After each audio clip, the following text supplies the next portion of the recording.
Okay, so this is going to be a quick video. Now, in my last video, I was explaining at the end, man, there's something that's just really bothering me about Tesla that I was worried about. And I didn't want to cover it in that video because that video just got way too long. So let's try to make this video real short.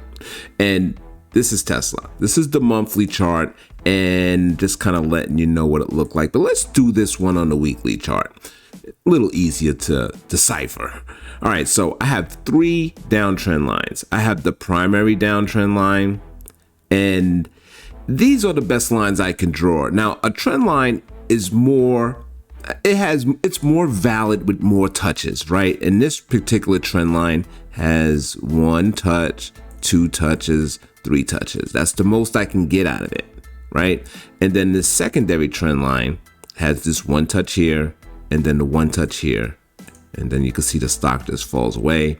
And then this tertiary trend line has one touch here, and we can call this last move the last touch. All right, so we basically have three downtrend lines. All right, so I also have drawn the Fibonacci levels from the top of the move to the bottom of the move. Precisely, I edited it, it's the precise points. I left on there the most significant points of retracements, the 38.2, the 50, and the 61.8. All right, so now my concerns is we still in the downtrend. I start all my videos when I'm doing the Tesla is like, hey, just remember we're still in the downtrend. Well, you know, we still are. We still are. And with this, even with this awesome up move over 100%, we still did not crack the 38.2 first level, basically, of resistance, not the first in the Fibonacci, but the major ones, right? We still didn't crack this 38.2 level of retracement, right? Now, in this level, it could be a level of resistance, or it could be a turnaround level, a level where the stock turns around and continues the downtrend. So if you want to be a bull, we'll call it the level of resistance. All right, so the first level of resistance, 38.2. We didn't even crack it. If you look at it close, we didn't even reach it. And we're still at that tertiary downtrend line. All right, so let's say we breach that. Let's say, you know, we breach it on Investor Day, right? It just blows through and we finally get through the 38.2, and then we move up there towards the 50% retracement, which is common. I mean, this is a common level of retracement, level of resistance. And now put us right here, right? And that's $258.15 to be exact. That's a nice move.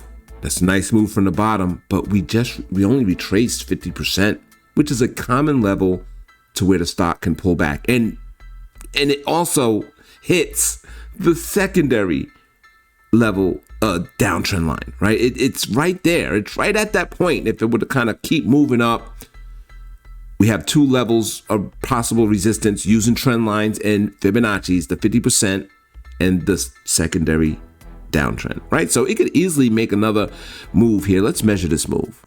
Up here to here, it's another 22% to the upside. Great, everybody on board.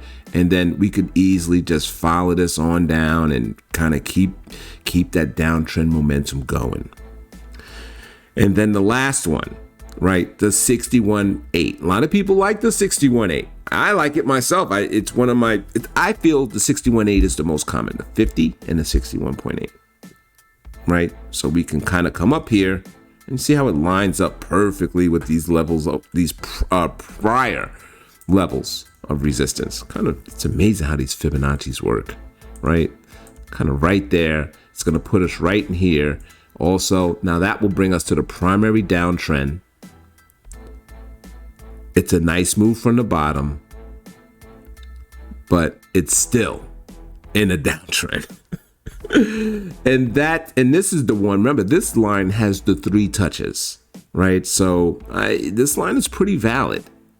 And even though we have significant move, it's just still in a downtrend. So yeah, we could ride it up. We could make some money in the meantime. We could ride it up till we hit these levels. But just remember, if you're short-term trading, that we could turn it around and just kind of fluster along this trend line, especially if the economy is weak, geopolitical stuff going on. Yeah, we got the move, but we're just kind of drifting along sideways, doing one of these, just kind of slowly drifting to the downside. I think we really get excited. Well, the first level of excitement, if we could break this, I'm like, all right. I mean, this move means nothing. It means nothing until we break one of these critical areas. This downtrend line, the tertiary downtrend, that's how far down the stock went and how fast it went. That I got 3 downtrend lines drawn. I can't even pick them. It's just going down, down, and just kept taking that next elevator, that next express way down. Right, so we got the tertiary one. Can you reach that? Can you break it? Like I said, you're looking close, it can't. It's struggling here, right? We look forward to Investor Day, but it also could be that day of, oh man, y'all ain't talk about shit, and just starts kind of tanking.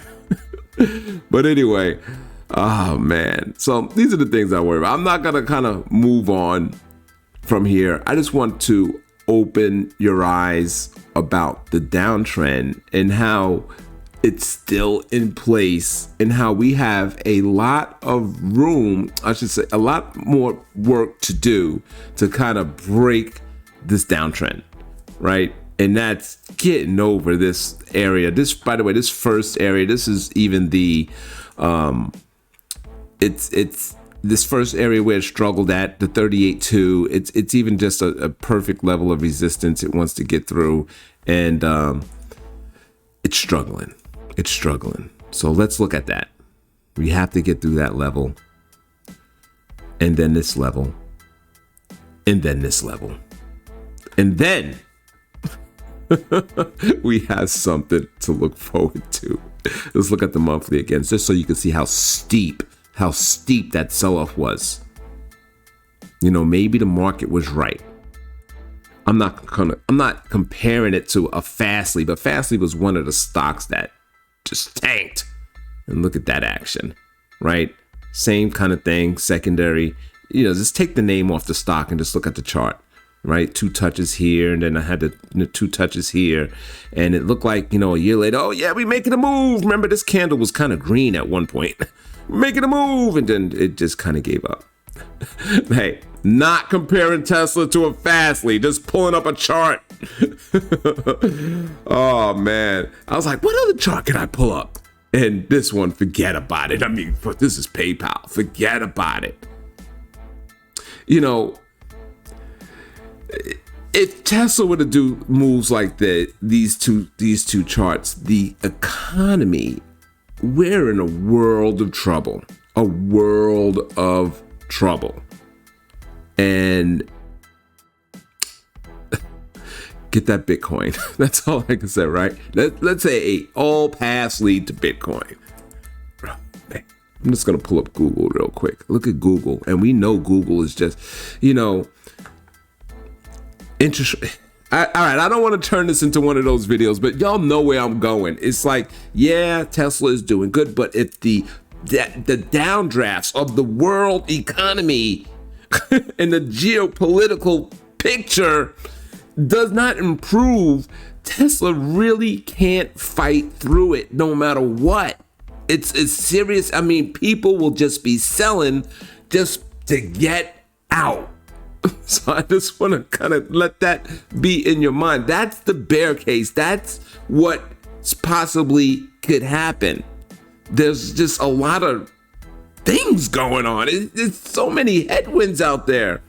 And Tesla has its own headwinds by breaking these levels of resistance. So keep all that in mind. I'm long.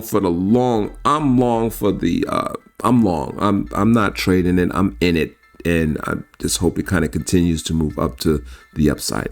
And when things do turn around, the money is coming here. It's coming here. All right, so I don't want to make this video long. Let me know if you like it. Comment, subscribe, and I appreciate it. I appreciate everyone's like and subscription and comment as well. Thank you for watching. This is Dre Trades. I'm out.